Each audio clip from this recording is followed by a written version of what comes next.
হতে উল্টায় আসর হয়। তোমার মুজিজার কথা কি শেষ করিতে পারি? তোমার মুজিজার কথা কি শেষ করিতে পারি? খেজুর গাছের ডাল হয়ে যায় ধারালো তরবারি। আমরা নবীর ভিখারি, আমরা নবীর ভিখারি গো বলো নবীর ভিখারি, আমরা নবীর ভিখারি। আমার ঘরের মধ্যে বসে নবীর সামনে বলেগা, এই জন্য তো সানের সাথে বাস করতেছি। ও গো নবী প্যারা নবী তোমারই দরবার যেতাই গেলে একবার যেতে চাই বারবার। তু জাহানে চলে নবী তোমার জমিদারি, তু জাহানে চলে নবী তোমার জমিদারি।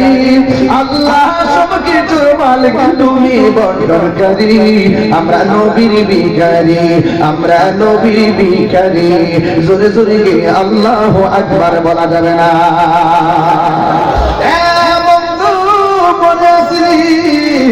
বদর যুদ্ধে সংখ্যা ছিল ৩১৩ জন। কয়জন? মুসলমানদের প্রথম যুদ্ধ হলো বদরের যুদ্ধ। ওই যুদ্ধে মুসলমানদের সেনাপতি রাহমাতুল লিল আর কাফেরদের সেনাপতি হলো আবু জাহিল্লা। নাম কি? আবু জাহেল। আবু জাহিল্লা কি সুন্দর মায়া লাগে, মায়া লাগে রে। আবু জাহিল্লা, এটার নাম কি? আবু জাহিল্লা। ওই যুদ্ধের ময়দানে শুনেন না, দুইটা বাচ্চা ছিল, একটা নাম মাস আর একটা নাম মুআবিস। দুইটা বাচ্চা নবী তো গেছিল। আর সাহাবীরা গিরে ওরা কি লেখাইছো? না হাত মারলে, না তিন মারলে, না কাফের বিরুদ্ধে দাঁড়াইছো, না আমরা লোকে দাঁড়াইছো। পরে দুইটা আমরা তো আইছি মতলবই তো। কি মতলব আইছো? কত বেশি কথা কই না, আইছি তো আইছো। তবে আমরা কাছে জানতাম চাই কাফের বড় লিডারটা দিরা একু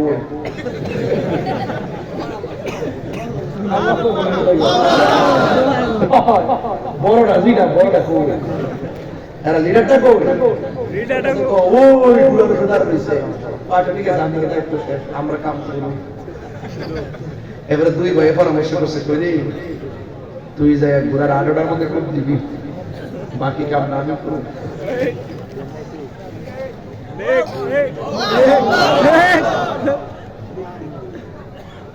আবু জাহিলকে দুইটার কথা করছে।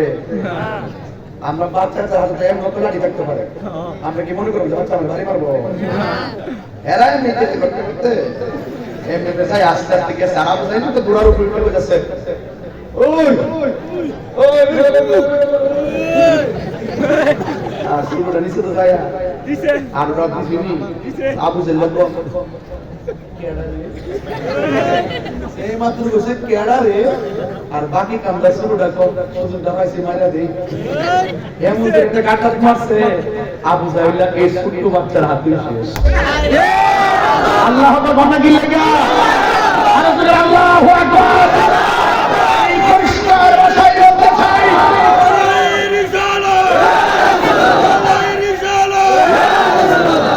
আল্লাহু আকবার বলে কেন?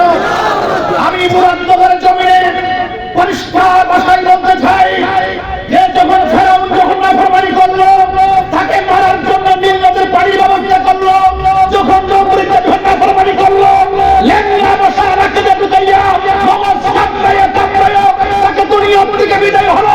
আবু জাহিল যখন আমার নবীকে মারার জন্য নীল নকশা এঁকেছে, বড় কোনো ক্ষেপণাস্ত্র ব্যবহার করে নাই, দুইটা শুধু একজনের হাতেই আবু জাহিলের পরাজয় হয়েছে।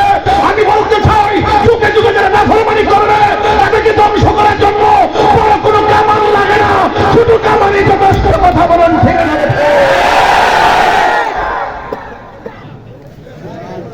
কি কথা রাগ করেছেন আপনারা আমার সাথে?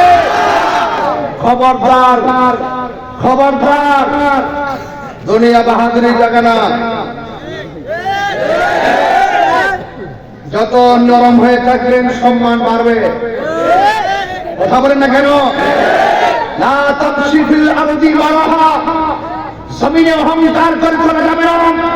ইন্নাল্লাহা লা ইউহিব্বুল মুতাকাব্বিরিন, আল্লাহ রাব্বুল আলামিন অহংকারকারীকে পছন্দ করে আমি ধাক্কাহীন কণ্ঠে বলতে চাই, বড় যদি হতে চান ছোট হন, তবে দেখবেন আর কমিটমেন্ট করেন সবার সুখে হাসি থাকবো, সবার দুঃখে নিজের খাবার বিলিয়ে দিব।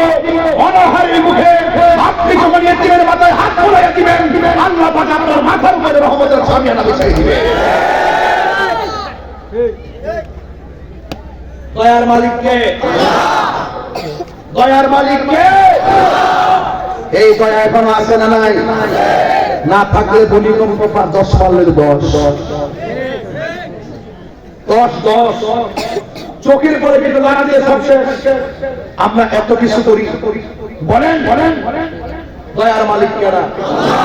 আজকে মাহফিলে বলতেছি, বুঝাইতেছি যে দেখেন নবী দোয়া করছে, আল্লাহ সূর্যের মুখের মধ্যে ছায়া দিয়ে দিছে। নবী দোয়া করছে, আসমান থেকে বৃষ্টি নামাই দিছে। নবী দোয়া করছে, হায় হায় হায় হায় হায়, তরবারি ভাঙ্গা খেজুর ডাল তরবারি হয়ে গেছে। এই যুবক ভাইয়ের আমার, নবী যখন যুদ্ধের ময়দান থেকে ফেরার পথে একটা কূপ আছে, কূপের নাম হলো বীর সেবা। হজ করছেন আপনি? গেছেন? ওই যে মদিনা থেকে বদর প্রান্তরে যাওয়ার পথে 2টা কূপ আছে ভাই। একটা কূপের নাম বীর সেবা, আরেকটা কূপের নাম বীর রাওয়াহা। কি বীর রাওয়াহা? রাসূল যখন এই কূপের কাছে বসছেন, কাফেররা তো ভালো করে জানে মাসটা রমজান। সাহাবায়ে কেরামের তো ইফতারের সময় তারা কি পান করবে? পানি পান করবে। হয়তো আর কোনো কূপ নাই, এটাই তো কূপ আছে। এই এই এই এই এই বেটা, এই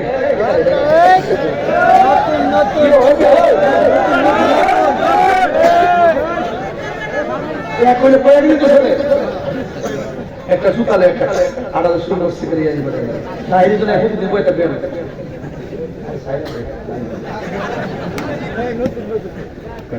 সমস্যা তো কি পারে।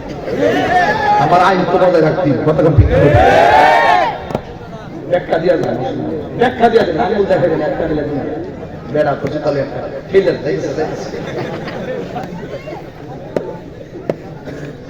বাবা জান আপনার কি কষ্ট হচ্ছে? আর 10-12 মিনিট সময় দিব আপনাদেরকে। রাজি আছেন ইনশাআল্লাহ? একটা উইকে 3 ঘন্টা। তুই তো লন্ডন থেকে আইছো তো, তাইলে আমেরিকা থেকে আইছো। কোথায় যাও? অস্ট্রেলিয়া তো, অস্ট্রেলিয়া বাংলাদেশে, অস্ট্রেলিয়া নবীদের উম্মত। ওয়াজ করলে মাঝে মাঝে বিরক্তি দন লাগে, তাইলে মানুষের মেজাজ গরম হয়ে যায়। যে সিলে দেই না নিজে ভাবলে মুয়ের হবে। আমার বাইক থেকে কিন্তু বোঝায় ভাড়া যে ওয়াজে গেছিলেন কোন সময় বড় সিল্লা সিলি শুরু করে। আমি কেন ঠাকুর কাছে বড় সিল্লাম, আর কোন গান না। ইয়ার সিলেলে তো হাতিয়া ওঠে, তোমাকে সিলে দিতে দিবা।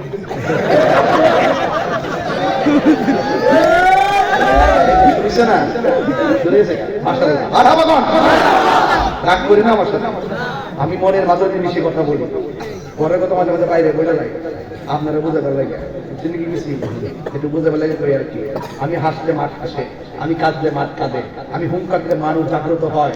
এটার নাম ইসলাম। এটার নাম কি? ওয়াজ করতো মাঝে মাঝে একটা হাদিস আছে, কৌতুকের অধ্যায়। রাসূল মাঝে মাঝে সামাজিক কিছু কথা বলতেন, সাহাবারা হেসে দিতেন, আবার ওয়াজ শুরু করতেন। ফজরের ওয়াজ শুরু করছে, সাহাবায়ে কেরাম ইয়া রাসূলুল্লাহ আরো করেন, ফজর হয়ে গেল, যোহর করার পরে আবার ওয়াজ শুরু করছে, ইয়া রাসূলুল্লাহ আরো ওয়াজ করেন। আসর টাইম হয়ে গেছে, আসরের পরে কই ইয়া রাসূলুল্লাহ, নবী কই আসর করে গেল, আসরের পরে আবার ওয়াজ শুরু করছে, মাগরিবের টাইম হয়ে গেছে। রাসূল ডাক দিয়ে কই, এই শুনো, এশার নামাজ পড়ে গেল, এশা করার পরে আবার ওয়াজ শুরু করছে, ফজরের টাইম হয়ে গেছে। সাহাবায়ে কেরাম ওয়াজের ফাঁকে খাওন ভুলে গেছে, ঘুম ভুলে গেছে। সুবহানাল্লাহ। বুঝেন নাকি?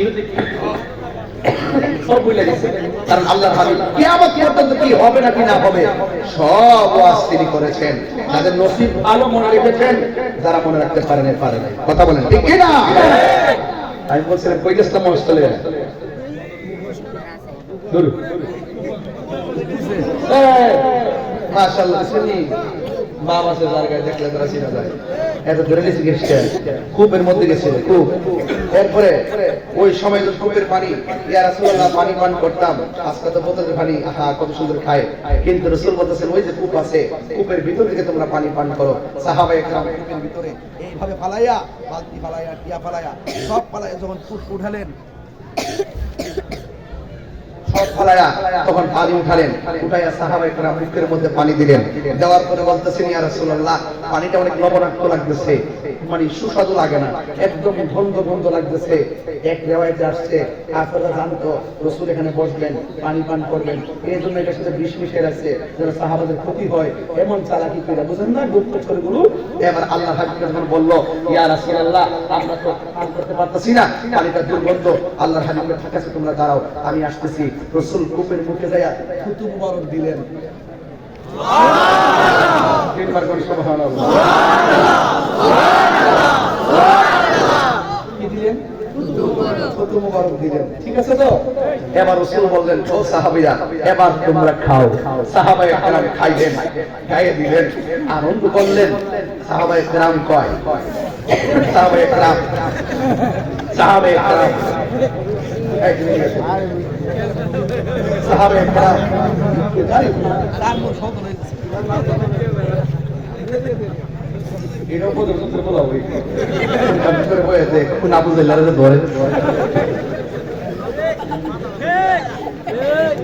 আল্লাহ আকবার, জোরে কথা কেন? আপনারা কি আমার কথা রাগ করতেছেন? আসলে কি হবে? আল্লাহর হাবিব থুতু মুবারক দিলেন, দেওয়ার পরে পানি সুস্বাদু হয়ে গেল। বিজ্ঞানীরা পরীক্ষা করলো, এই পৃথিবীর মধ্যে সবচেয়ে সুস্বাদু পানি হলো জমজমের পানি। জোরে কথা সুবহানাল্লাহ কেন? সবচেয়ে সুস্বাদু পানি কি? জমজমের পানি। যারা মদিনায় যায়, যারা মক্কায় যায়, তারা জমজমের পানি নিয়ে আসে, আসে কিনা? এবং আর 2 নম্বর সবচেয়ে সুস্বাদু পানি এবং বিশুদ্ধ পানি হলো ওই বীরে শেফার পানি। এই জন্য আমিও ওই মদিনায় যাইয়া আমিও তোমার সাদা সাদা কেটে দিয়া পানি বুড়াই নিয়ে আইছি, আর এই পানিটা গলা নিয়েছি।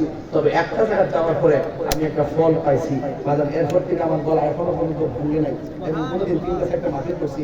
একটা প্রমাণ আমি বলে দিই, যখন আমি আমার লইয়া এশার নামাজের টাইমে তায়েফের বুড়ির বাড়িতে গেছি, তায়েফের যে বুড়ির বাড়ি দেয়, বুড়ির বাড়িতে গেলাম, আর ওই জায়গার মধ্যে বড় একটা পাহাড় আছে, ওই জায়গার মধ্যে গেলাম। যাওয়ার পরে দেখলাম অনেকগুলো মানুষ পাথরের ছবি তুলতেছে। তখন জিজ্ঞেস করলাম, ভাই এখানে এত মানুষ কেন? এক সৌদি পাকিস্তানি বলতেছে, কয় যে এখানে মানুষ এই জন্য, আর রাসূলকে যখন তায়েফবাসীরা পাথর মারছে, পিঠ মোবারকটা রক্ত মোবারক দিয়ে লাল করে ফেলাইছে, তখন আমার নবী এই পাথরের মধ্যে হেলান দিয়ে বসছিলেন। নবীর পিঠ মোবারকের রক্ত মোবারকের দাগ মোবারক গুলো এখনো পাথর লাগিয়ে রয়েছে। সাহাবীরা বিশ্বাস তো অবশ্যই করবে না। আমি তখন দেখলাম সবাই ছবি তুলে, আমি তো বাংলাদেশের পাগল, কে কোন ফুটবল দিবে আমি এটা তোয়াক্কা করি নাই। আমি তো পাগল তো পাগল হই, সব পাগল পাগল না, কিছু পাগল এমন আছে যারা আল্লাহ নবীর প্রেমের দেওয়ানা। কথা বলেন ঠিক না? আমি কি করছি, ওই পাকিস্তানি হাওয়ার ফাঁক দিয়ে পাথরকে পাইয়া সবাই ছবি তুলে আর ভিডিও ধারণ করে, আমি ওই পাথরটা আমার জিহ্বা দিয়া লেখন দিতে শুরু করলাম। তখন পাকিস্তানিরা বুঝলো যে না, নিশ্চয়ই এটা করে একটা পাগল। তখন একটা আসে, তখন আমার দৈরা বলতেছে আরো কিছু রহস্য আছে, চলো। তখন আমি গেলাম, এই পাশে একটা মসজিদ আছে, এই মসজিদের কাঠ দিয়ে দেখতে মানে রাখছে, কাঠগুলো এখনো আগুন দিয়া পুরা শিয়ারা এটা পুড়ে দিয়েছিল, ঠিক আছে? তখন ওই মসজিদে ঢুকলাম, ঢোকার পরে হাতের ডান পাশে কার্পেটের নিচে দেখলাম একটা কোনা দিয়ে পানি উঠতেছে। জিজ্ঞেস করলাম পানি কেন? ওই রাসূলুল্লাহকে যখন তায়েফের জমিনে যুবক যুবক পোলাপান যখন পাথর মারছে, রাসূল এই রক্ত মাখা শরীর নিয়ে এসে এই কোনার মধ্যে পয়া এইভাবে সিজদা দিয়ে পয়া উম্মতের জন্য কাঁদছিলেন। ওই যে চোখের পানি ফেলছিলেন, এই পানিগুলো এখন নিচ থেকে উঠতেছে। তখন সবাই ছবি তুলতেছে। তখন আমি তখন কি করলাম জানেন? তখন আমি কি করছি, পায়ে হাত দিয়ে হাতটা ঢুকেছি, হাতটা ঢুকায় বালু সহকারে, এই বালু আছে, এই বালু সহকারে এই পানিটারে মেসেজ করলাম, কইলাম এখানে গোলাপ দিলাম, চেহারার মধ্যে মালিশ করলাম। এরপর আমার মন ভরে না, তখন আমি আমার জিহ্বাটা দিয়া ওই জায়গার মধ্যে চাটতে শুরু করলাম, গোলাবালি সহকারে ওই জায়গাটা আমি পানি করতে শুরু করলাম। তখন খোদার কসম করে বলি, আমার নাকের ভিতরে এমন একটা গ্রাম লাগছে, এত সুগন্ধি গ্রাম জীবনে কোনোদিন আমার নাকে লাগে। বিশ্বাস করেন কিনা আল্লাহ আলম, আল্লাহর উপরে ছেড়ে দিলাম। একটা কথা যদি বানায় বলে থাকি, একটা কথা বলতে চাই ভাই, রাসূলুল্লাহ কি জিনিস, আল্লাহর হাবিবের মহব্বত কি জিনিস। আপনি নামাজ পড়ছেন, কবুল হয়েছে এটা বলতে পারবেন? রোজা রাখছেন, এত বছর রোজা রাখছি, কবুল হয়েছে কিনা জানি না। এত নামাজ পড়ছি, কবুল হয়েছে কিনা জানি না। উমরা করছি, হজ করছি, কবুল হয়েছে কিনা জানি না। এত দান করছি, কবুল হয়েছে কিনা জানি না। এত হাত খাচ্ছি, এত নবর করছি, এত ইবাদত করছি, কবুল হয়েছে কিনা জানি না। কিন্তু এখন আল্লাহ যদি হাসর মাটি বলে তোর নামাজ কবুল হয় নাই, আমি তখন কোথায় যাবো? আল্লাহ যদি বলে তোর রোজা কবুল হয় নাই, তাইলে আমি কোথায় যাব? আল্লাহ যদি বলে তোর হজ কবুল হয় নাই, আমি তখন কোথায় যাব? তখন আমি ডাক যাব, আল্লাহ কোন আমাদের কবুল হয়েছে কিনা জানি না, তবে তোমার নবীকে আমরা জানের চাইতে বেশি ভালোবাসি। আমল দিয়ে হয়তো আসতে পারি নাই, তোমার বর্তমানের মহাব্বত নিয়ে এসেছি।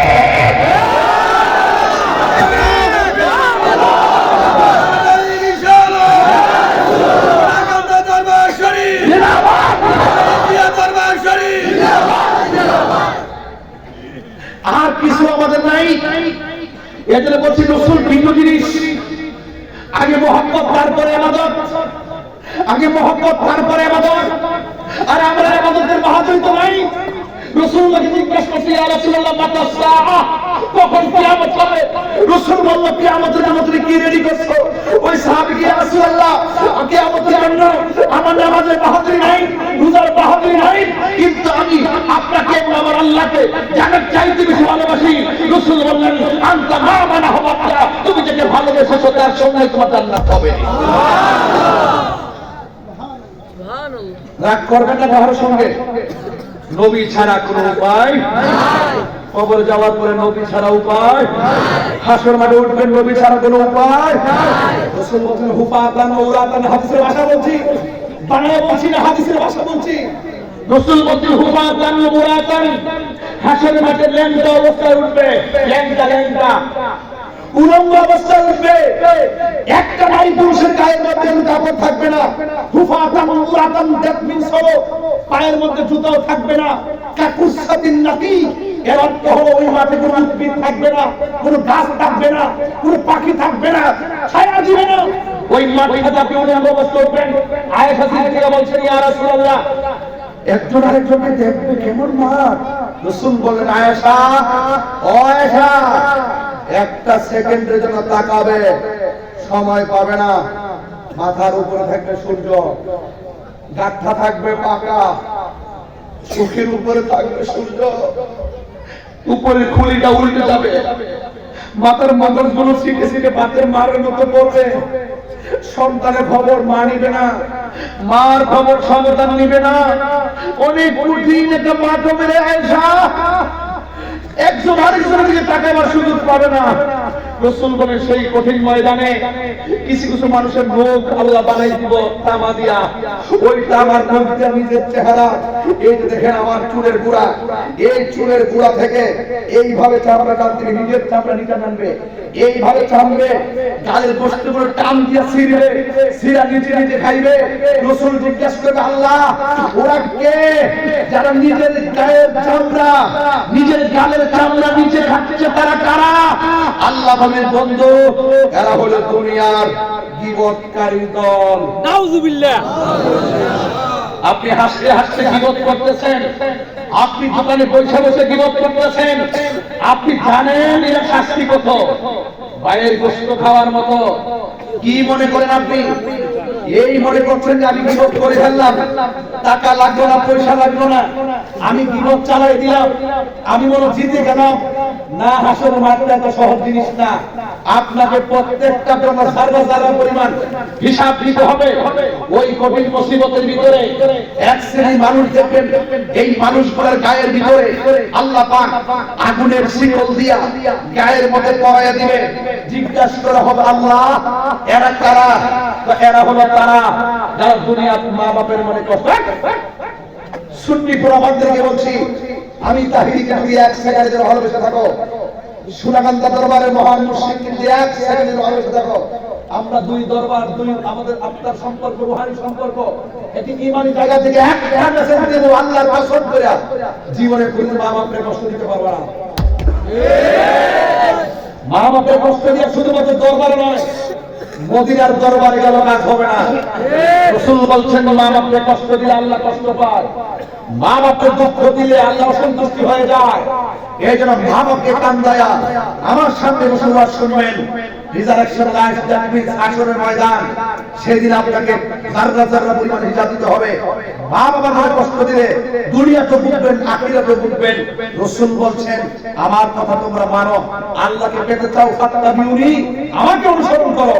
মাঝে ঈশা হুজুর বলবে মা বাবার খেদমত রাখবে না, সে তো পীরই হতে পারে না। কথা বলেন ঠিক না বেটে? আমি আমার ক্যাম্প বাজারের ব্যবসায়ীদেরকে, সকল ব্যবসায়ীদেরকে বলে দিয়ে যাই, আমি আমার কাঠ বাজার এবং তিন বাজারের ব্যবসায়ী ভাইদেরকে বলে দিয়ে যাই, ভাই কত টাকা রুজি করেন মা বাপরে কয়েন। মোদিবারের দোকানদারে বলে দিয়ে যাই, কত টাকা সমান মা বাপরে কয়েন। খোদা কসম করবেন কোন মা বাপ আপনার কাছে টাকার ভাগ চাবে না। মা বলেন তুই যদি আমার কইটি বল লেগে সর্বাঞ্চস, আমি সারা রাত না ঘুমাইয়া তোর বাহিরে থাকিয়া স্বর্ণ পাহারা দিতাম। কথা কথা ঠিক না? এই জন্য আজকে কথা পরিষ্কার, আল্লাহর ইবাদত, নবীর মহব্বত, আউলিয়া কেরামের সোহবত, মা বাবার খেদমত আমরা চাই কি চাই না? আরো বড় করে চাই কি চাই না? নবীর পক্ষে থাকলে দাম বাড়ে না কমে? আউলিয়া কেরামের পক্ষে থাকলে দাম বাড়ে না কমে? মা বাবার দোয়া থাকলে সন্তান কি জিরু হয় না হিরু হয়? ওই মা বাবার খেদমত দরকার আছে না নাই? আমি জানি না আজকে মা বন্ধুরা আসছে কিনা মাহফিলে। যদি মা বন্ধুরা আইসা থাকেন, আমি হাসরের মাঠ থেকে মা বন্ধুকে সতর্ক করে দেওয়া যায়, এলাক করে একটা ওয়াজে সব কথা কন্ট্রোল রাখবা, একটা ওয়াজে সব কথা বোঝান যায় না, তারপর আমি কাজ দিয়া যাই। হাসরের মাঠে কিছু কিছু মহিলাদের পা গুলা গাছের মধ্যে বাইন্দা মাথাগুলো নিচে ঝুলাই রাখবে, আবার কিছু কিছু মহিলাদের চুলগুলো গাছের মধ্যে বাইন্দা পা গুলো নিচে ঝুলাই রাখবে। জিজ্ঞেস করা হয় ওরা কারা? আল্লাহ বলেন বন্ধু, ওরা হলো তারা যারা দুনিয়াতে স্বামীর অবাধ্যচারণ করে রাস্তাঘাটে বেপরদায় চলেছিল। তাহলে বোঝা গেল এই দুনিয়া জারি করবেন বিচারের দিন, বলেন বিচারের দিন হবে হবে। আজকে কোরআন শরীফ পড়তে চান না, ওই দিন ওয়াজ করতে যায় কবর, এই কোরআন আপনার কবর অন্ধকার দূর করার জন্য কবরে আলো দিবে। আর হাসর মাঠে কোরআন দাঁড়ায় বলবে, আল্লাহ তোমার বান্দা আরামের ঘুম হারাম করে কোরআন তেলাওয়াত করেছিল, আল্লাহ তেলাওয়াতকারীর জন্য তোমার কাছে সুপারিশ করি, তুমি মেহেরবানি করে আমার সুপারিশ কবুল করো। আল্লাহ রাব্বুল আলামিন হাবিব বলেন, সেই দিন কোরআনের সুপারিশে আল্লাহ পাক তেলাওয়াতকারীকে জান্নাত দিয়ে দিবেন। সুবহানাল্লাহ। এই কোরআনের সঙ্গে সম্পর্ক দরকার আছে না নাই? এই মাদ্রাসায় কি সুন্নি হাফেজি মাদ্রাসা আছে? আল্লাহর ওয়াস্তে বলবো নিজের নাতিকে মাদ্রাসায় পাঠান, নিজের সন্তানকে মাদ্রাসায় পাঠান। লজ্জা লাগে না বাবা যে ইমাম ওই 5 বাড়ি পারিয়া ইমাম সাহেবের কাছে যায়, কর হুজুর আমার জানাজাটা পড়ায়েন। কি রে, নিজের সন্তানটা হাফেজ বানালে কি দোষিত? নিজের নাতিরা হাফেজ বানালে অসুবিধা? অন্তত সন্তানকে ডাক্তার বানাবার স্বপ্ন দেখার আগে সন্তানকে কোরআনের হাফেজ বানান। যে ছেলেটা হাফেজ হয় তার ব্রেন থেকে নিষ্পাত হয়, তার পক্ষে সব শিক্ষা অর্জন করা সম্ভব হয়। কথা বলেন ঠিক না বেঠিক? এই কোরআন যার হৃদয়ে আছে, এই হৃদয় আলোকিত। কোরআন যেই ঘরে আছে সেই ঘর আলোকিত। এই জন্য আমরা সবাই কোরআনের সঙ্গে সম্পর্ক রাখতে চাই কি চাই না? আরো বড় করে বলো, চাই কি চাই না? এই কোরআন তেলাওয়াত করবেন।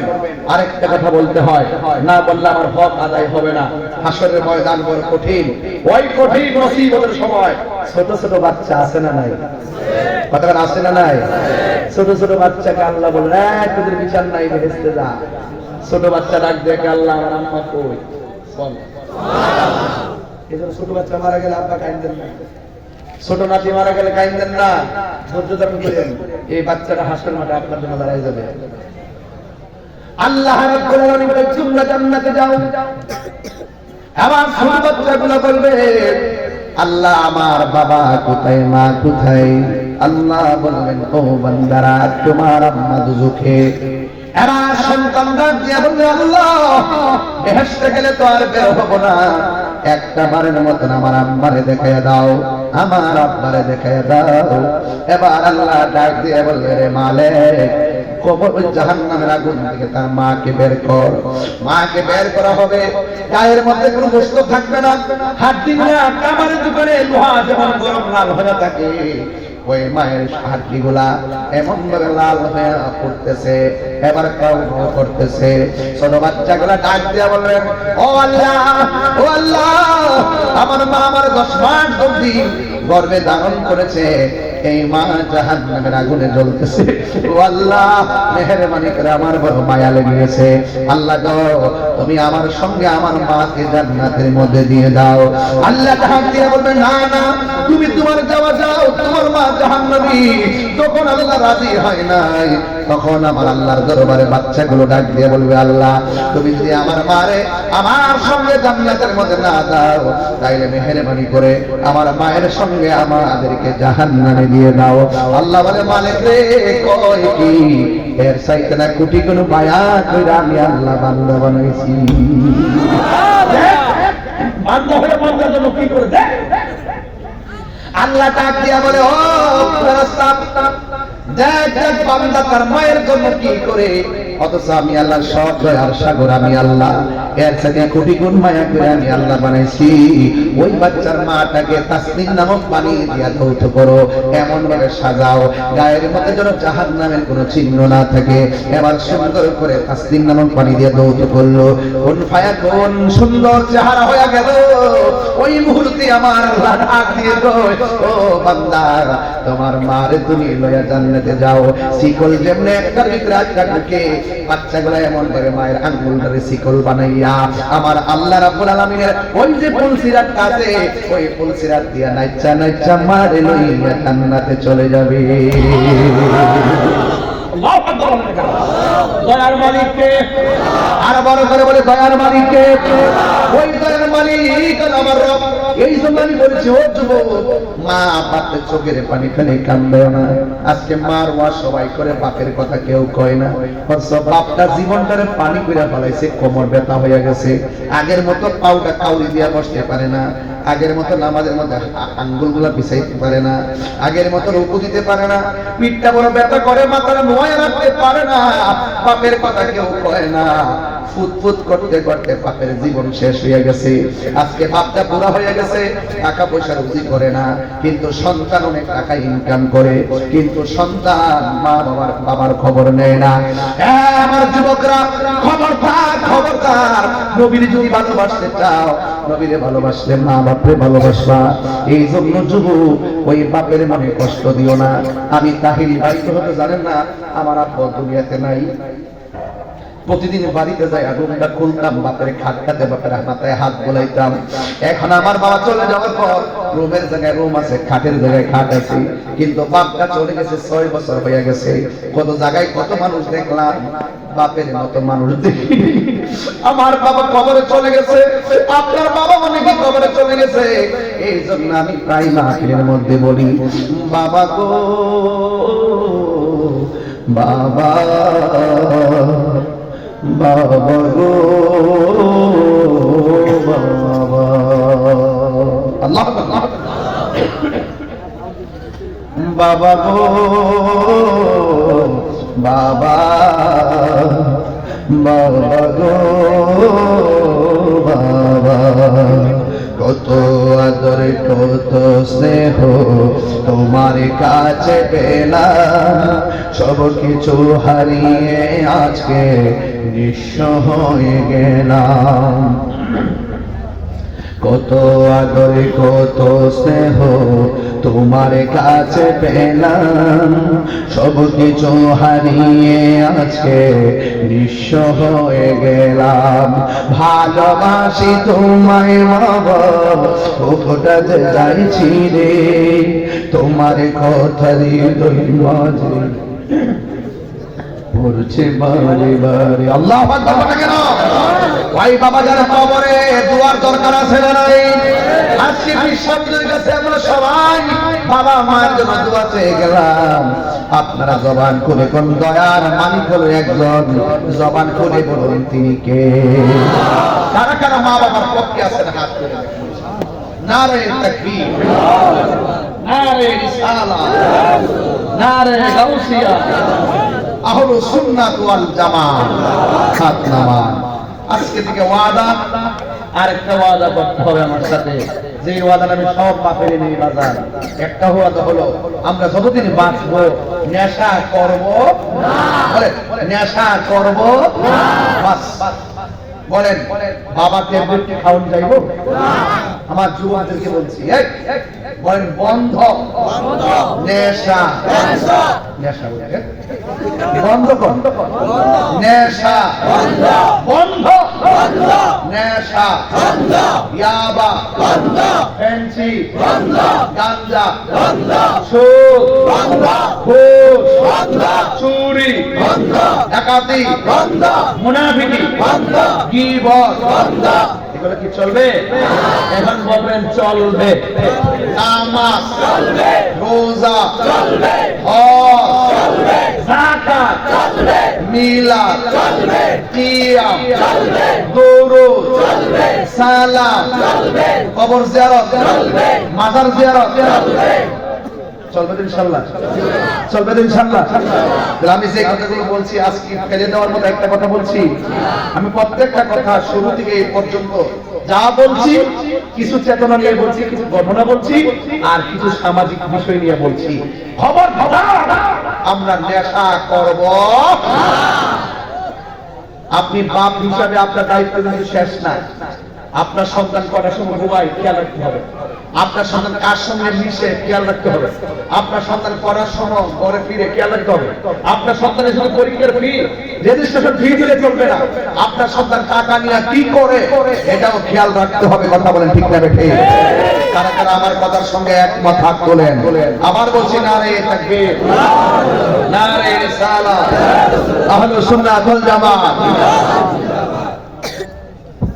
নারে তাকবীর, নারে রিসালাত, ফিসাইকাল্লাহ রাগামান, সনাতনা দরবার শরীফের ফিসাইকাল্লাহ রাগামান। মাহফিল কমিটির পক্ষ থেকে নারে তাকবীর। কেউ বসে, কেউ বললে সকলে বসেন। হুজুরের আসতেছে, সকলে বসেন।